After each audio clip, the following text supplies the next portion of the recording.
Years good morning. ఇది చూసారా ginger? సరే, ఈ జింజర్ ఎంత మంచిదంటే ప్రాణాలు పోయే ప్రాణాలను కూడా నిలబడుతుంది.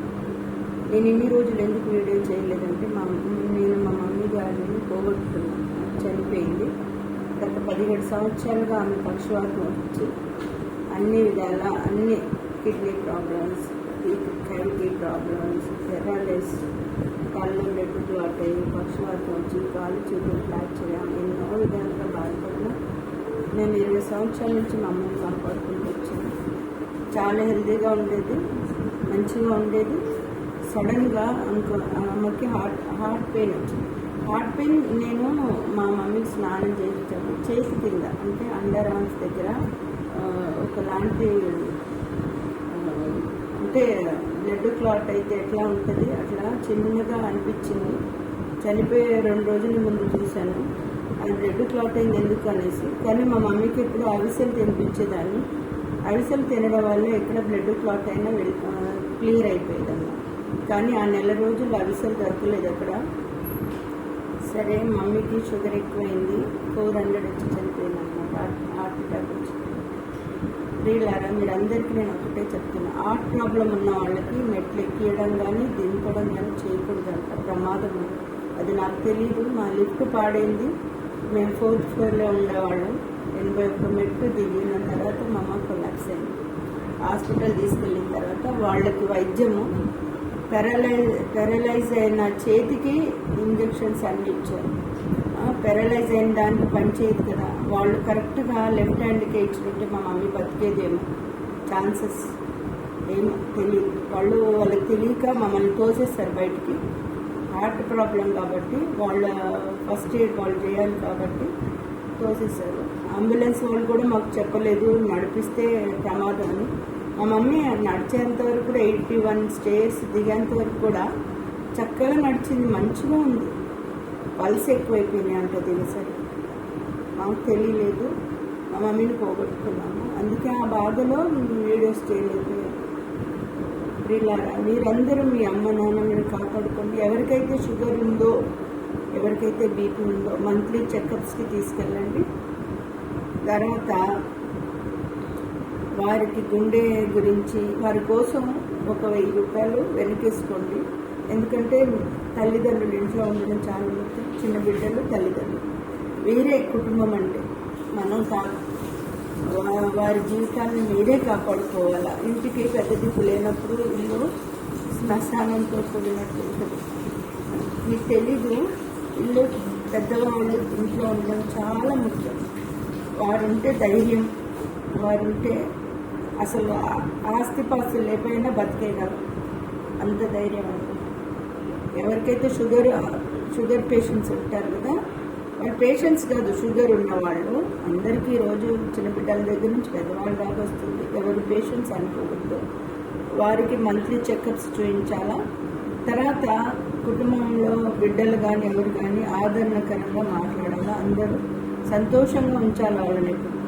పెద్దవాళ్ళు అయిన తర్వాత వాళ్ళకి చాదస్తం ఎక్కువవుతుంది. కానీ అవన్నీ పట్టించుకోకుండా వారిని ఎవరు ఆరోగ్యంగా ఉండాలా, చాలా సంవత్సరాలు బతకాలంటే వాళ్ళకి ఎప్పుడు సంతోషంగా ఉండాలి. వాళ్ళకి ఇష్టమైన ఆహారం పెట్టాలి.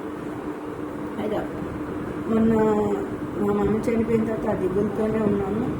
పని చేసుకుంటూ నీళ్ళలో, మాకు సర్వెంట్ లేదు కాబట్టి మేము నీళ్ళల్లో పని చేసుకుంటూ నేనే ఇంటి అంటే నీటి అంట్లు దోమడ కానీ నిలబడి అట్లా ఉంటుంది కదా. అయితే ఫ్లెమ్ చేరుకున్నాను అనమాట. గుండెలతో ఫ్లెమ్ చేరుకుని మా మమ్మీలాగా అయిపోతాను, నా బిడ్డలు అనాథలు అయిపోతాను అని టెన్షన్ పడ్డా. ఊపిరి ఆడలేదు. నైట్ 1 o'clock 2 o'clock వేసి కూర్చుంటున్నారు రోజు. ఊపిరి ఆడట్లేదు. నాకు అన్నీ అంటే ఇంటి వైద్యం వచ్చు, అన్నీ వచ్చు. మా తాతగారు వాళ్ళ వైద్యాలు అన్నీ తెలుసు. అయినా కూడా ఏంటో మన వరకు వచ్చేసరికి మర్చిపోతూ ఉంటాం కదండి. చూడండి, నేను లోకల్లో ఎంతో వందల మందిని రోడ్ల మీద పడిపోతే హాస్పిటల్లో జాయిన్ చేశా, ఫస్ట్ ఎయిడ్ చేసి వారిని బతికిచ్చా. గుండె నొప్పి వచ్చి అడ్డం పడ్డ వాళ్ళని ఫస్ట్ ఎయిడ్ చేసి బతికిచ్చా అందరినీ. కానీ అమ్మగారికి వచ్చేసరికి చేతులు కాళ్ళు ఆడలేదు. డాక్టర్లు కూడా నన్ను లోనికి రానివ్వలేదు. ఎవరిని, మా అన్న కానీ మా చెల్లి కానీ ఎవరిని లోనికి రానివ్వలేదు. తోసేశారు కాబట్టి మేము ఫస్ట్ ఎయిడ్ కూడా చేయలేకపోయాం. వారు రాంగ్ వైద్యం చేశారు. రాంగ్ అంటే ఎడం చేతికి ఇవ్వాల్సింది పక్షవాతం చేతికి ఇచ్చారు కాబట్టి మేము మా మమ్మీని లాస్ చేసుకున్నాం. మీ మమ్మీ డాడీలను లాస్ చేసుకోవద్దు మీరు. మనం డాక్టర్ దగ్గరికి వెళ్ళినప్పుడు మన తల్లిదండ్రులు ఏం లోపాలు ఉన్నాయని ఫస్ట్ చెప్పేసేయాలి. వాళ్ళు వినకపోయిన ఇది కథ అని చెప్పేయాలి. అయితే నాకు ఊపిరాడలేదు అసలు అయిపోతుంది అనుకున్నాను. ఫ్లెమ్ ఎట్లా అంటే గొంతు వరకు చేరుకుంది, గుండె అంతా నిండిపోయింది, లంగ్స్ అంతా. కరోనా కన్నా భయంకరం. అప్పుడు నేను ఏం చేశాను, ప్రార్థన చేసుకున్నాను, లేచి ప్రేయర్ చేసుకొని అలానే కొంచెం ఐడియా వచ్చింది. వెంటనే అల్లం తీసుకొని, ఏది లేదు అవసరం లేవు, ఏది లేదు. ఎప్పుడన్నా ఊపిరి ఆడకపోతే ధనియాలు తినాలా, ధనియాలు తింటుంది కదా తినాలా, అవి లేవు, ఓమ లేదు, ఏది లేదు. రాత్రి బయటకు వెళ్ళి తీసుకురాలేదు, ఇంట్లో బిడ్డల్ని కానీ ఎవరిని కానీ నేను డిస్టర్బ్ చేయలేను. అయితే వెంటనే దేవుడు ఆలోచన పుట్టించాడు. అల్లంని కొద్ది కోసుకొని చిన్న ముక్కగా తీసుకొని నోట్లో పెట్టుకొని నవ్వులుకుంటూ రసాన్ని తాగాను. 5-10 నిమిషాల్లో మంచిగా అయిపోయాను. అట్లాగే రెండోసారి కూడా తిన్నాను, 5 నిద్రపోయాను. నేను ఎందుకు చెప్తున్నానంటే ఈ మధ్యకాలంలో వైరస్ కూడా బాగా ఉంది. దగ్గులు, జలుబులు, గుండె దగ్గర నొప్పులు, తర్వాత లంగ్స్ ఊపిరి ఆడకపోవడాలు, ఫ్లమ్ ఉండడాలు. ఇంట్లో గృహిణీలు ఏం చేస్తారు, పని మనుషులు పెట్టుకోరు కాబట్టి వాళ్ళు పని చేసుకున్నప్పుడు నీళ్ళలో బట్టలు ఉతికినప్పుడు లేకపోతే అంట్లు తోడినప్పుడు నీళ్ళలో ఎక్కువ ఉన్నప్పుడు ఫ్లమ్ తయారవుతుంది. తర్వాత మన తినే ఆహారాల్లో కూడా కొన్ని విధాల ఆహారాలను బట్టి కూడా ఫ్లమ్ తయారవుతుంది. అప్పుడు మనం అల్లం ముక్కని నోట్లో పెట్టుకొని తిన్నప్పుడు మన లోపల ఉన్న అంతా ఫ్లమ్ అంతా మోషన్ త్రూ వచ్చేస్తుంది. మన ఆరోగ్యంగా హెల్తీగా ఉంటాం. దేవుని కృపలో నేను ఆరోగ్యంగా ఉన్నాను, నాకు ఏ ప్రాబ్లం లేదు. మీరు కూడా మీ ఇంట్లో ఎవరికైనా దగ్గు, జలుబులు, ఫ్లమ్ నుండి ఊపిరి ఆడకపోతే ఈ అల్లం ముక్కల్ని కట్ చేసి చిన్న ముక్కలు నోట్లో పెట్టుకొని నవ్వులుతూ ఆ బుగ్గలో పెట్టుకొని నవ్వులుతూ ఆ రసాన్ని తాగినప్పుడు, రసాన్ని డైరెక్ట్ కూడా తాగొద్దు,